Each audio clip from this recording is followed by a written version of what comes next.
ZEE5 app download करें और देखें पूरा एपिसोड बिल्कुल फ्री।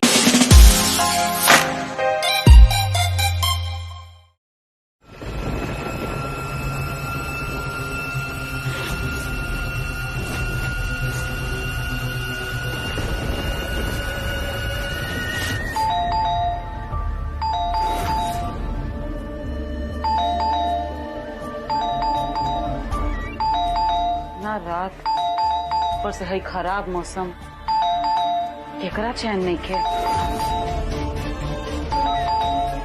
ये कृष्णा ये आयल हुई घबरा समन यार।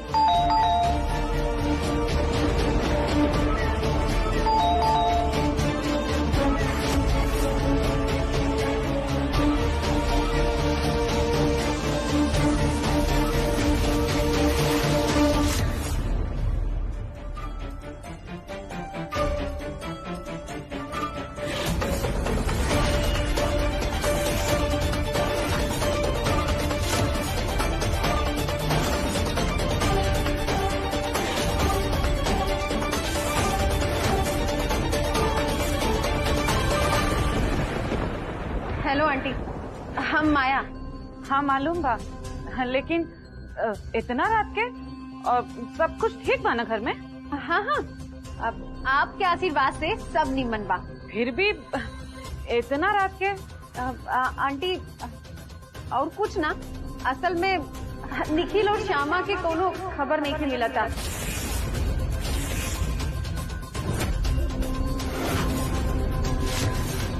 पता ना दोनों कहाँ चल गए बारे। फोन भी ऑफ बा। अब तनी चिंता तो स्वाभाविक बानू। यही से बाबूजी कहले कि तू मीरा के घरे जाके देख ला, हो सकेला कि दोनों लोग वही जगह होखिया। ना ना एजा के वो कहे आई, तहरा ससुर जी के जरूर कोनो गलतफहमी भइल हुई। तू ऐसा करा, कहीं और जाके ढूंढ ला जा। It's okay aunty, I am sorry. बुझा था कि हम आपके कच्चा नींद से जगा देनी है। I am really sorry. अब आंटी आपकी अनुमति होगी तो 1 मिनट खातिर हम मीरा से मिल सकेनी का?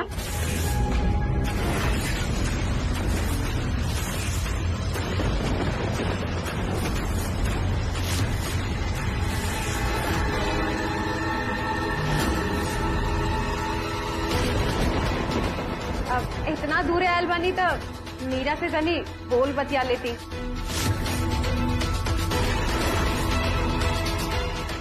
Please aunty. अनुमति के कौन बात बा बेटा? हाँ, आवा आवा भीतर आ मिल ला। Thanks aunty.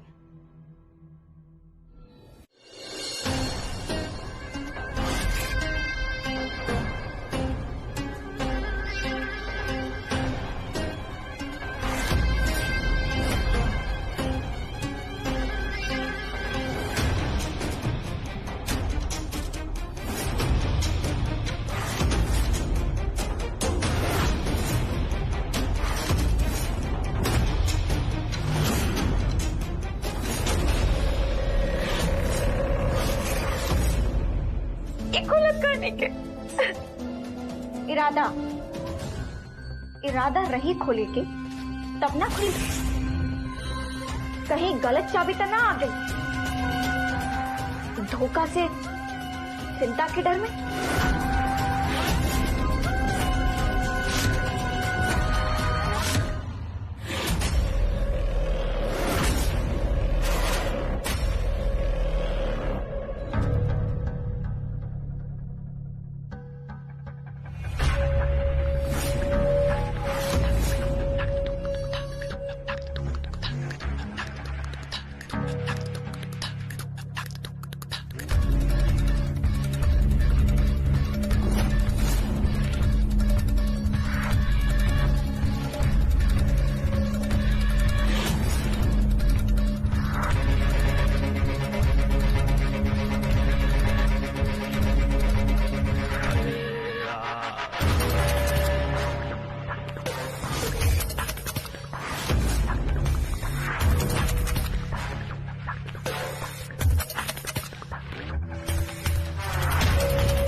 चली जल्दी चलिए। अब कहाँ? मीरा के घरे अब एक क्षण भी भारी बा हमरा खातिर। आप चली बस। अरे मीरा के घरे जाए से पहले वो मछली दुल्हन के फोन कैला। फोन 20 मिनट पहले ही कहले रहनी, लेकिन ना फोन उठावले बिया और ना ही पलट के दोबारा से कॉल कैले बिया हमरा। अच्छा रुका, हम फोन करो तनी। जे करे के बाद जल्दी करे, काहे कि समय नहीं खे, ना सोचे खातिर और ना ही समय बर्बाद करे खातिर।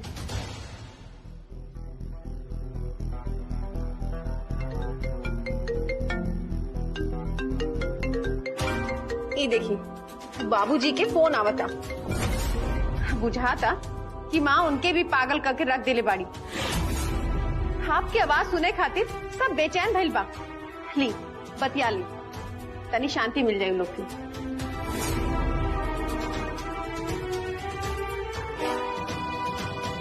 हाँ बाबूजी।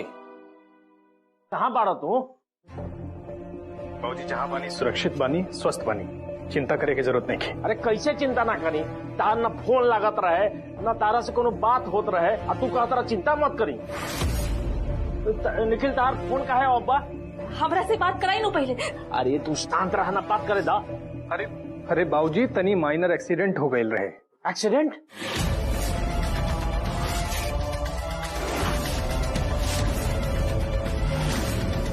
हमरा दीनू फोन दीनू। बात करे दा। सुन लिया पर माई के बेचैनी। आगे? और बाबूजी कुछ ना, मीरा गाड़ी से निकाल के हमरा के अपने घर ले आई रहे। तब से बेचारी लागल बिया सेवा भात में, मरहम पट्टी, दवाई दरबत, सेवा भात, खाना पीना सब में।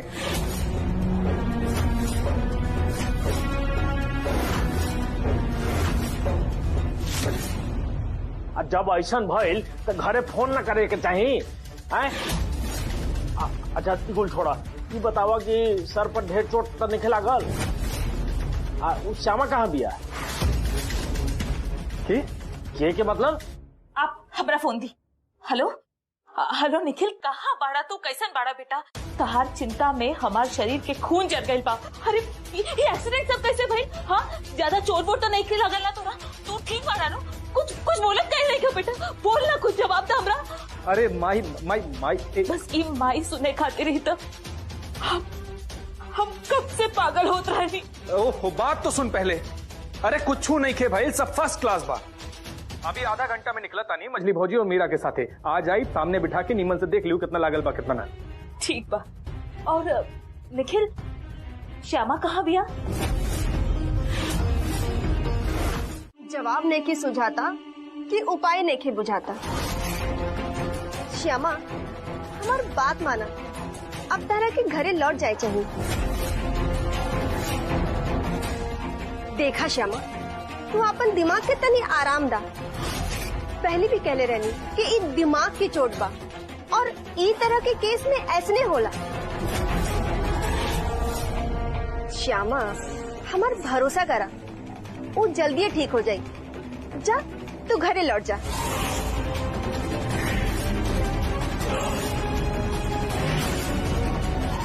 बेसी सोचा मत, जा।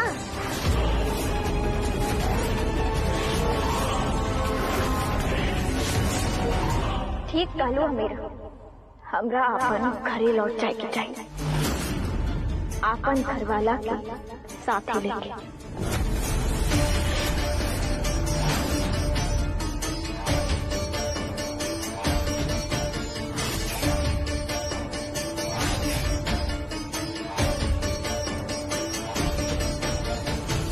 चोट ओकरा लगल बा पर दिमाग पे ऐसा एकर भइल बा।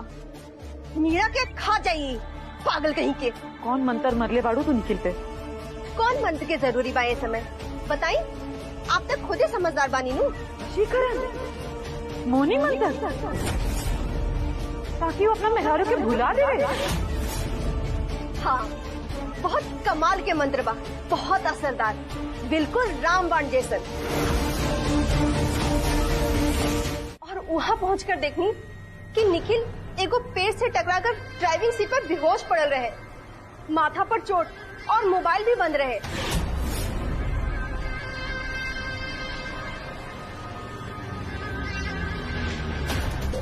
और ओकरा बाद तू निखिल के एहजा लेके आ गई।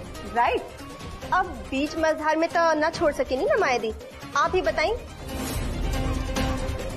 और कुछ भले ही ना, लेकिन हमने के बीच इंसानियत तो बा।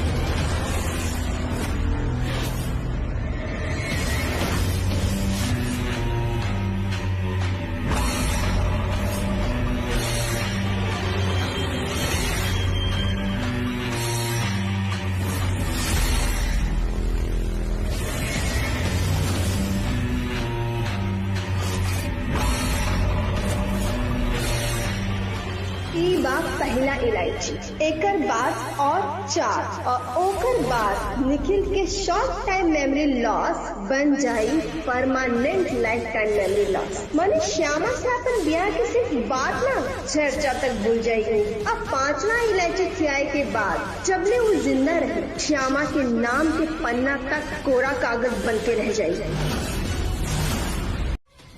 अब होने के टाल सकेला माया दी। माँ बाबूजी के मालूम बा ही कुछ दी बतावे के मौके ना मिलल। 2 घंटा में सारा 2 मिनट के समय नहीं की बताई। अब आपकी का बताई, एजा एक एक पल 1-1 घंटा के बराबर बीतल रहे। हमहू पल पल के हिसाब निकाल के रहा मीरा, चिंता मत करा।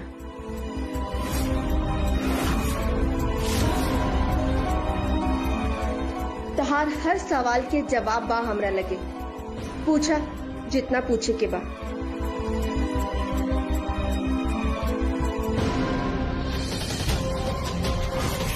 चली चाय तैयार बा। हाँ अभी एकरे जरूरी बा, चलो। का हो गई बाप की, हमार गांव नाम पता ठिकाना सब मालूम बा, लेकिन हम के बानी कैसे बिसर गई नहीं आप।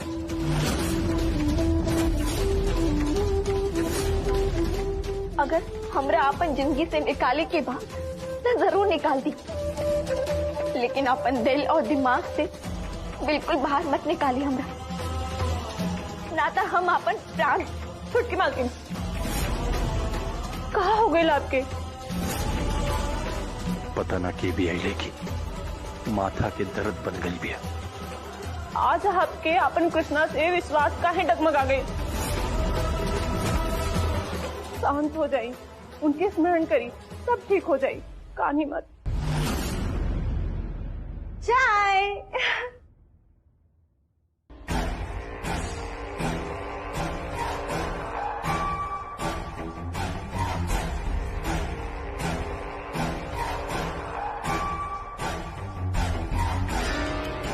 निखिल चाय।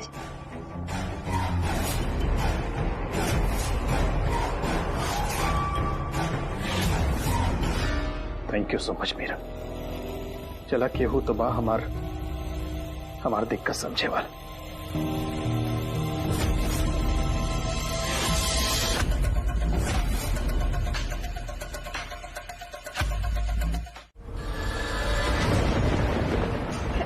मौसम के का हो गई? मीरा की गाड़ी अचानक से गायब कहाँ हो गई? ड्राइवर तू हाली से स्पीड बढ़ावा।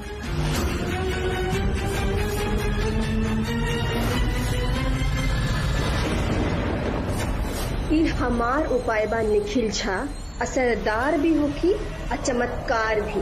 अब बचल मात्र 5 दिन, यानी कि 5 इलायची। ओकर बाद निखिल झा के जिंदगी से श्यामा झा के नामो निशान मिट जाए।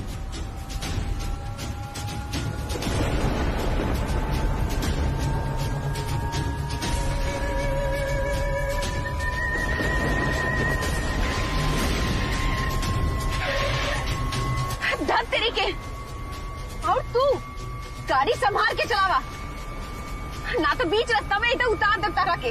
घरे जाए खातिर ना गाड़ी मिली ना घोड़ा, बजावत रहिए झा नीचे बैठ के। फिर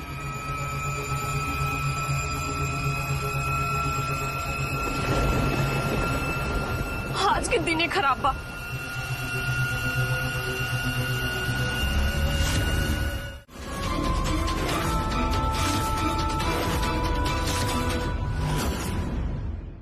बिजली की सहेली?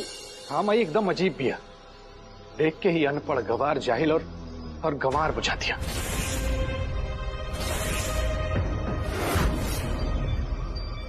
अब बाबूजी, काल एगो नया क्लाइंट के साथ मीटिंग बा और नाम बा मिस्टर बिजोरिया।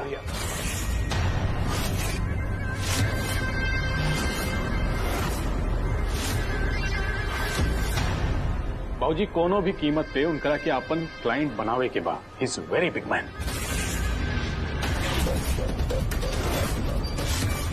बाबूजी, हम सोचत रहनी कि लेकिन निखिल, मिस्टर बिजोरिया तो हमने के क्लाइंट पहले ही बाड़े, वो बहुत पुरान। हम ठीक कहता नहीं। अरे माई, आपके कंफ्यूजन हो गई बाबू जाता। जब अभी तक भेटे नहीं के भाई तो क्लाइंट कैसे? और कहा तो पहला बार भेंट होके जाता भाई।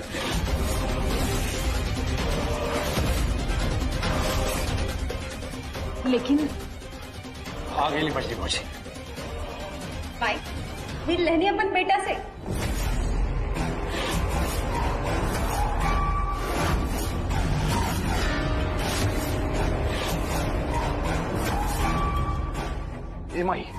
एमाई यह भी हो लगी। गौर से देखिए, बिजली के सहेली।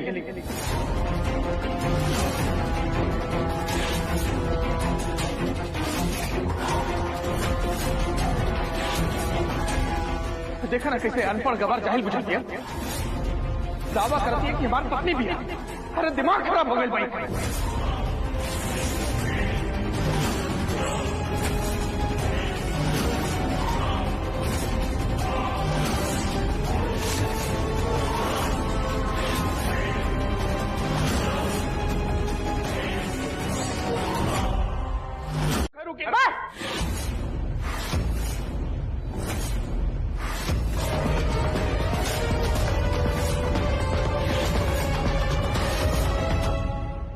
से एक के बाद सुन के अधेर हो गई बानी। हम घर में हिस्सा, अरे 10 समाज के बीच जे हमार मांग में सिंदूर भर के हमार हाथ थाम ले रहे, कुछ घंटा पहले तक जे हमार जिंदगी के हिस्सा रहे, और अब हमरा आपन जिंदगी के हिस्सा माने से इनकार कर देले बा। ओकरा घर में हम आपन हिस्सा खोजी। हाँ?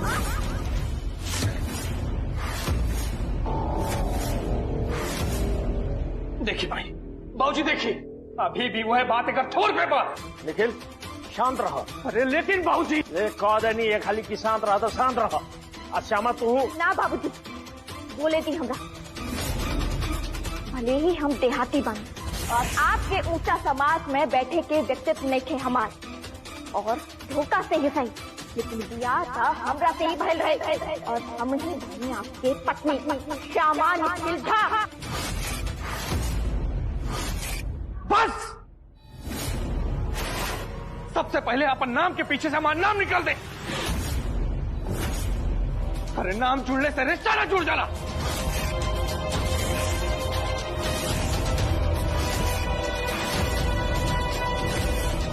अरे क्या तमाशा होता ही?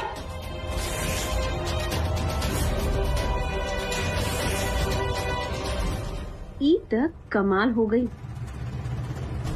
श्यामा अब क्या बचाई?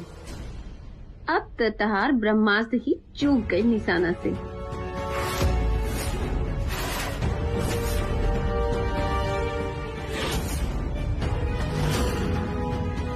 अचूक, असंभव, मंत्र के साथ तंत्र, कसम से बहुत अचूक कॉम्बिनेशन होला ये। अरे पापिन, मुस्कान छूटा था तहरा, बहुत जल्दी काने के नौबत आई तहार, बिजली के श्राप पाई। जिद सर झूठ के पराकाष्ठा बा।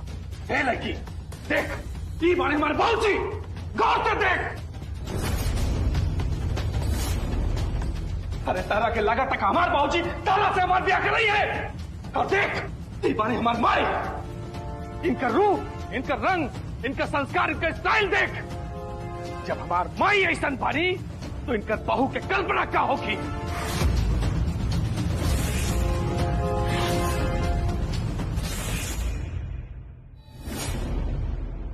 अरे बचपन से इनका सपना रहे कि हमार मेहरारू ऐसन हो कि जेकर रूप, जेकर रंग, जेकर कुल, जेकर खानदान मिलावे वाले के पसीना छूट जाए। और तोरा की का लागत था इस तरह से हमार ब्याह कर रही है? कबो ना। तब फिर ओकर मतलब भी बुझाइल बा कि सब याद ही बा बस। मतलब ई बा कि हमार बेटा, हमार निखिल जे कुछ भी कहता नु वो सब सिर्फ चोट के असर नहीं के, बल्कि ओकर दिल में छुपल सच्चाई बा।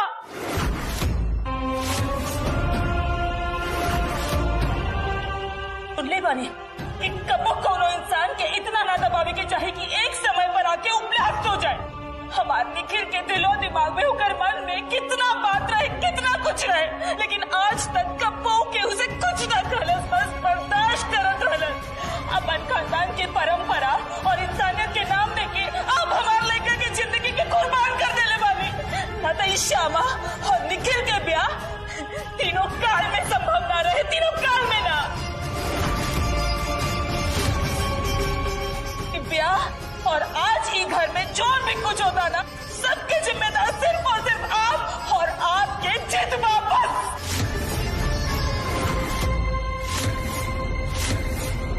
ममता तू अपन पुरान रूप हमरा मत दिखावा। हमरा छोड़ दिया, हमरा आप छोड़ दी, बस अपन बेटा के बारे में सोची। यही से कहा था कि श्यामा के कुछ दिन खातिर होकर नहीं भेजनी।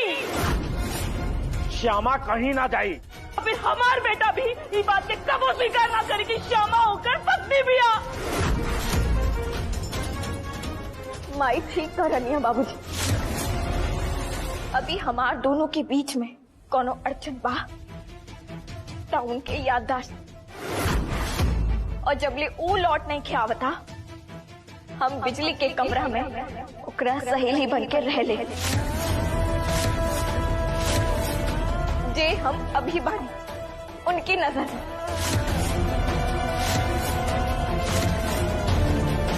लेकिन अरे ओके, कैसे हो जाता तबीयत अभी?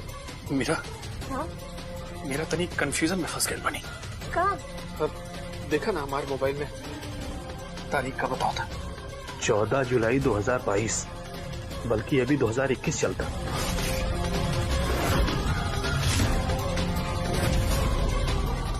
हो सकेला कि सेटिंग में कुछ प्रॉब्लम हो गई लोकी। ऐसा कैसे प्रॉब्लम हो सकेला?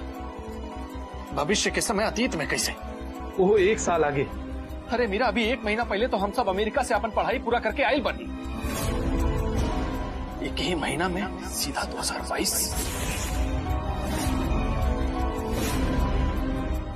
अगर ऐसा जरूरी पड़ी तो श्यामा ही त्याग कर सकेली, लेकिन अभी कोनो जरूरत नहीं खेकर। हमारा बुझाता कि निखिल के इलाज चलिए वो ठीक हो जाए, हमारे पूरा विश्वास बा। छोटके दुल्हन, तू अपना कमरा में जा। श्यामा निखिल के कमरा में ना जाए, मतलब ना जाए। और वैसे तू लड़की के कौन महल में रहे की आदत बा, रहेगी ना ओकरा।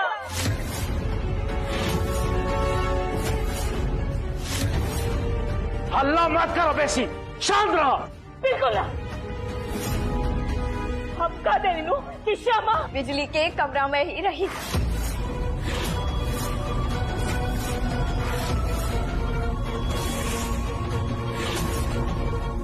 और अगर वैसा जरूरी भइल तो हम अपन नैयर चल जाए।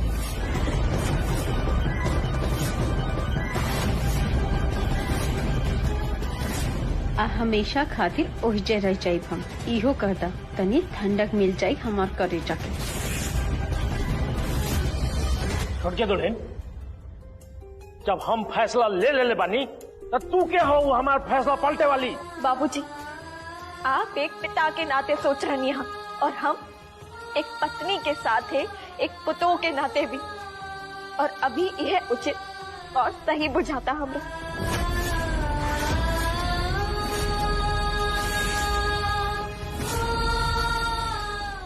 मीरा कहाँ पे? चुप काहे बाड़ो? कुछ बोला? हो सकेला कि सेटिंग में ना मोबाइल में प्रॉब्लम होगी। वो सब छोड़ा, तू अभी मोबाइल साइड में रख के आराम करा, ये अपने आप ठीक हो जाए। जिंदगी में खुद से कुछ कहा होगा, करे के पड़ेला। जैसन जैसे तू करता रहो, हमार सेवा, हमार मदद। हाँ हाँ। झूठ झूठ बोला तारे। बाबूजी बाबूजी हमरा की बचा ली बाबूजी।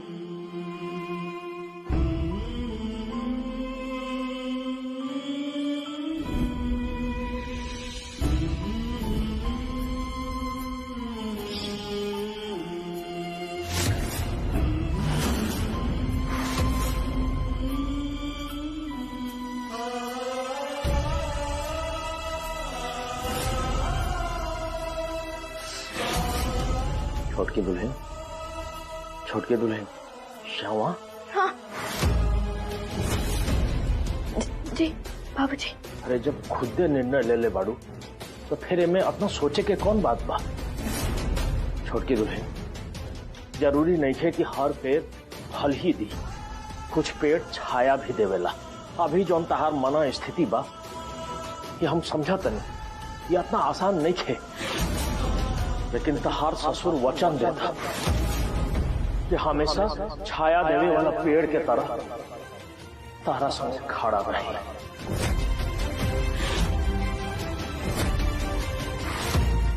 सच पूछी था, हमरा अभी रिश्ता की कोनो मंजिल नहीं के दिखाई देता।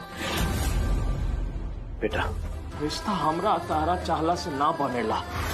जोड़ा बनावे वाला ऊपर कहीं बैठल बा, हम सब ओकर मर्जी के गुलाम बानी। जब वो जोड़ा बनैले बा ओकर मंजिल भी होखी, और वो मंजिल तारा एक दिन जरूर मिली।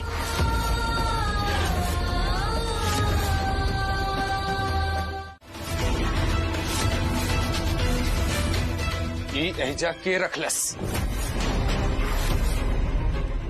मीरा तू रख लू हका? मीरा हम पूछा तानी तू रख लू हका?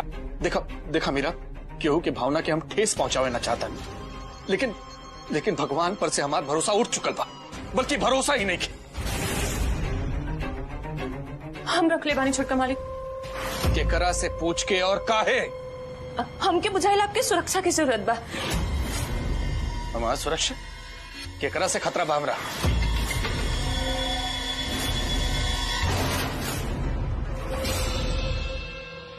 छोटका मालिक, खतरा बता के थोड़ी ना आवेला, यही से इंसान के हमेशा चौकन्ना रह के जरूरत बा।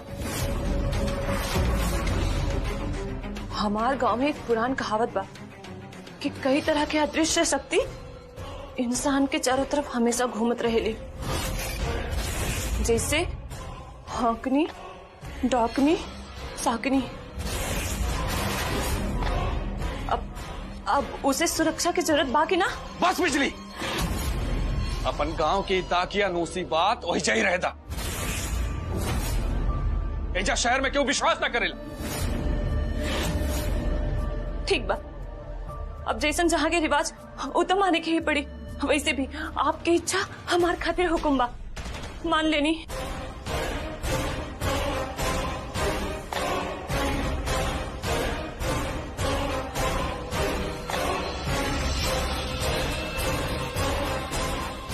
ये का कर रहा लो बिजली? कुछ ना छोटका मालिक, वो छोटकी मालकिन के कपड़ा अपन रूम में ले जाए के तैयारी बा। केकर कपड़ा? छोटकी मालकिन श्यामा।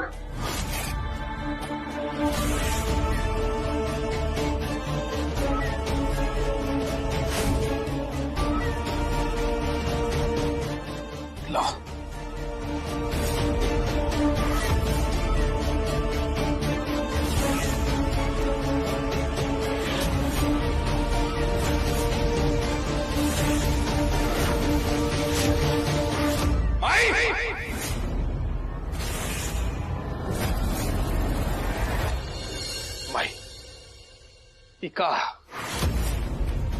केकर कपड़ा और हमरा अलमारी में कैसे आई?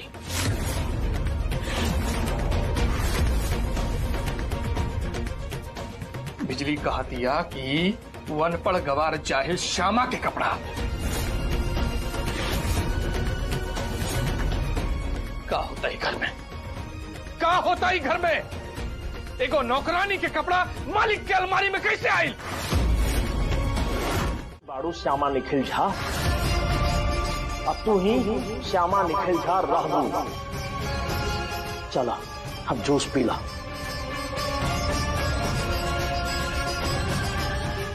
छुटकी मालकिन क्रिया खा के कहा था नहीं, आप पे हमरा पक्का विश्वास हो गई। वो मीरा ना साचों में जादू करनी भी है। छुटकी मालकिन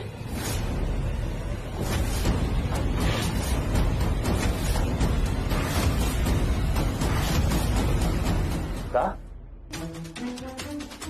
ओ पुरान कहावत बा, बगुला जोन पेड़ पे बैठ जाला ओकर सूखे के निश्चित बा। आई मीरा जोन घर में घुसे होकर बर्बादी भी पक्का बा।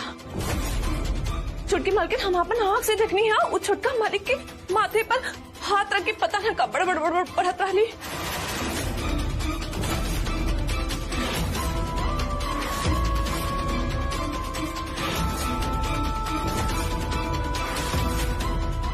हो गई हमारा काम तमाम। ये बा जादूगरनी, ये बुद्ध मन पढ़त रहे। बाबूजी ओ बिजली के खुद ही बुदबुद करे के आदत बा ना। छुटकी मालकिन आज सच छुपावे के ना सच बतावे के समय बा। कैसन सच? मीरा मीरा मीरा जादूगरनी बिया मालिक। हम अपन आँख से देख ले रहनी अभी कि वो छुटका मालिक के माथे पर हाथ रख के जादू करत रही और अपन जादू पहले ही का देले बिया। यही से छुटका मालिक मालकिन के बिसार देले। चुप, एकदम चुप, मुंह बंद, दम बुरबक लेगी। यही बात तनु ममता तारा 2 दिन पहले डटले रह लिया है, अब तब वो फिर से उठे बात शुरू हो गई। अकील नहीं खे तारा, बेवकूफ कहीं के। मीरा के हम आज से ना, वो जब 5 साल के रहे तब से चिन्ह तनी। वो निखिल के दोस्त ही आयजा आयल दिया ओकर मदद करे के, जादूगर करना। बिजली ये पढ़ल लिखल लोग के घर बा, आई बेवकूफी खाती ए घर में कोनो जगह निखे। याद रखिया, सबसे जरूरी बात कि एगो अंधविश्वास और वो औरत के संबंध में जैसे ओकर चरित्र खराब हो जाये, ओकर चरित्र पर दाग लागी कि हम कबो बर्दाश्त ना करब। ध्यान रहे, हमारा घर में इस विषय पर फिर से कोनो चर्चा ना होके के चाहिए।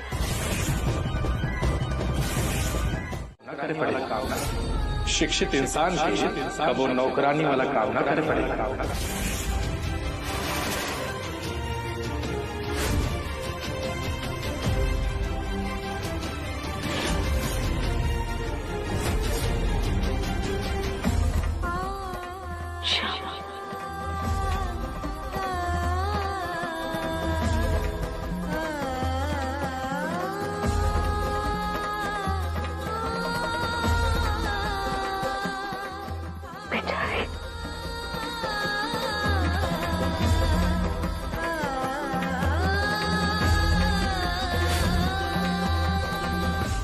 छुटकी दुल्हन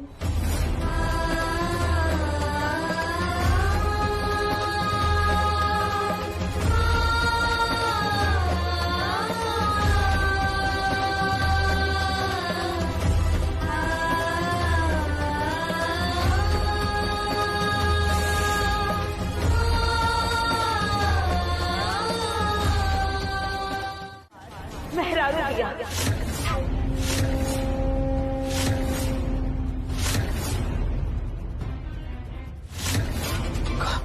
हाँ यह सच बा कि श्यामा ही तहार पत्नी बिया, प्यासा पत्नी।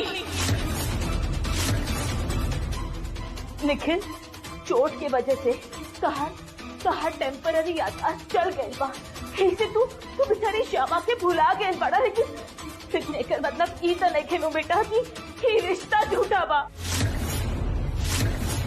निखिल हम ये बात के माना तानी कि श्यामा के अस्तित्व तहार दिमाग से मिट चुकल बा, लेकिन अग्नि के आगे अग्नि के साक्षी मान के जो 7 फेरा तू ले बड़ा लड़की के साथ सच कबो ना बेटी बेटा, कबो ना।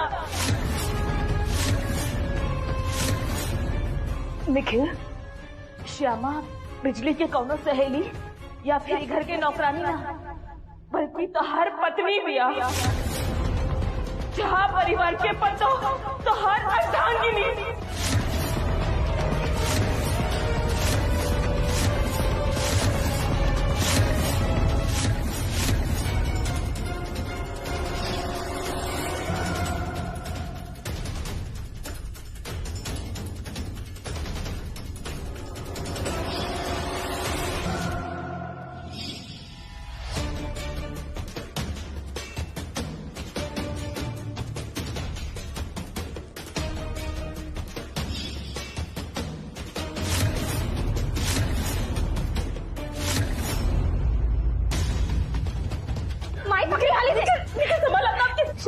क्षमा क्या होगी लेकर